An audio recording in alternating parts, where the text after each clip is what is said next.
My name is Shada Sharani. And my name is Peony Zoll. We are grade 7 students from W.H. Morton, and this is our science project. The Oakville Eutrophication Study.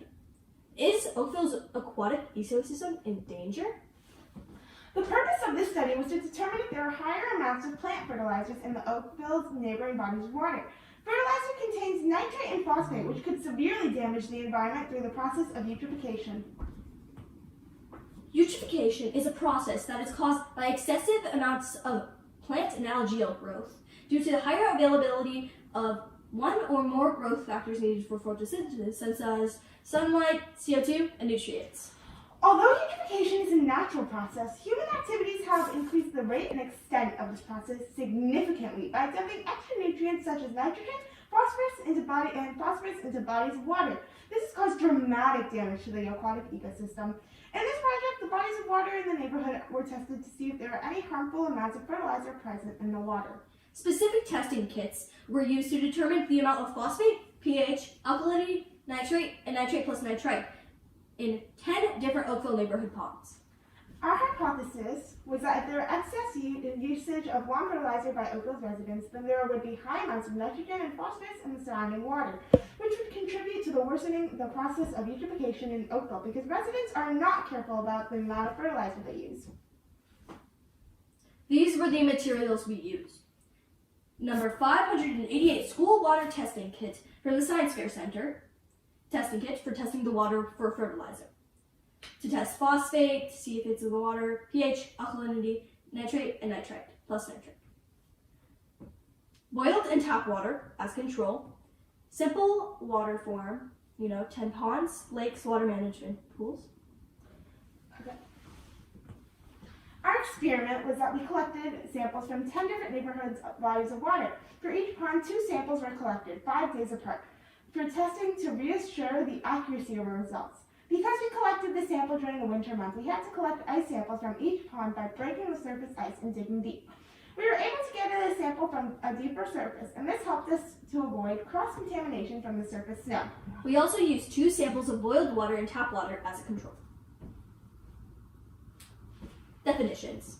Phosphate. Phosphate is one of the 3 main ingredients used in common fertilizers. Phosphate can also be turned into phosphoric acid, which is used in basically everything from food to animal feed and electronics. If exposed to an extreme amount of phosphate, it can promote the progression of kidney disease, induce cell stress, epidosis, and more. Too much phosphate can cause more growth of algae and big sea and ocean plants, which can result in decreased levels of dissolved oxygen. Phosphate can be poison if it's swallowed, breathed in, or having large amounts of this substance on your skin. pH. pH is one of the most common factors to assess in soil and water. It is measured on a scale from 0 to 14. pH of 7 is neutral, pH less than 7 is acidic, and pH greater than 7 is basic. The closer pH gets to 1, the more acidic. The closer pH gets to 14, the more basic. pH is an important factor that tells the chemical conditions of the water. Aquatic organisms need the pH of the water body to be within a certain range for optimal growth and survival. Most aquatic organisms prefer a pH of 6.5 to 8. If the pH is outside of optimal range, the organisms cannot reproduce and even might die. Alkalinity. Alkalinity is the buffering capacity of the water body, the measure of the ability of the water body to neutralize acids and bases and thus maintain a normally stable pH level. Aquatic organisms benefit from a stable pH value in their optimal range. To maintain a fairly consistent pH in a water body, a higher alkalinity is preferable. Definitions. Nitrates plus nitrite. The majority of nitrite is used to make fertilizers. Nitrate and nitrite are also used in food preparations, some pharmacy drugs, and used in the production of munitions and explosives. It cannot be tasted, smelt, or seen in water. Eating or consuming a lot of nitrite can be harmful or bad for health. Nitrite. If consumed, nitrate might damage your blood vessels, making arteries more likely to harden, narrow, leading to heart disease. Nitrite also may affect the way bodies use sugar, making it more likely to develop diabetes. Here's some photos. Here's us collecting water samples. Here are the water samples we received.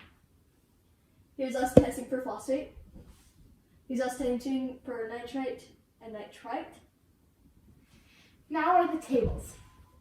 So here are our tables for phosphate. As you can see, both boiled and tap water have 100 micrograms. For phosphate observations, it's noticed that the ponds have an average of around 200 micrograms of phosphate. The controls, both boiled and tap water, have 100 micrograms, which is less than most of the others. It's been observed that the water source with the most phosphate is a river/stream underneath Highway 403. This could be that this creek collects all water from watersheds from different neighborhoods, so maybe this is why it has a high amount of phosphate. Table 2 shows pH and alkalinity. As mentioned before, most aquatic organisms prefer a pH of 6.5 to 8. If the pH is outside optimal range, organisms cannot reproduce or even die. For pH observation, it is noticed that the average pH is 8.5, which means that most of the water sources we found are less acidic. There is one pond, however, that is more acidic than the rest, with a pH of 6.5, that is the pond close to peony number 2. Most aquatic organisms prefer pH of 6.5 to 8, which means they were all above or below. This is our table for nitrate plus nitrite. For the pH, as mentioned, the excessive amounts of nitrate can cause low levels of dissolved oxygen in water and become toxic to ecosystem at a concentration of 10 milligrams or higher. For the nitrate plus nitrite, it's observed that most of the key measurements are of 0, which is good for the environment. Because nitrate is one of the key ingredients in fertilizer, which therefore means all the lakes in Oakville are safe from fertilizer. Our discussion and conclusion now. Fertilizer contains nitrate and phosphate, which could severely damage the environment through eutrophication. Eutrophication has caused dramatic damage to the aquatic ecosystem in some parts of the world. In this project, the bodies of water in our Oakville neighborhood were tested to see if there are harmful amounts of fertilizer present in the water. Our research showed that the waters in Oakville were safe and are not contaminated with excessive amounts of nitrogen and phosphorus.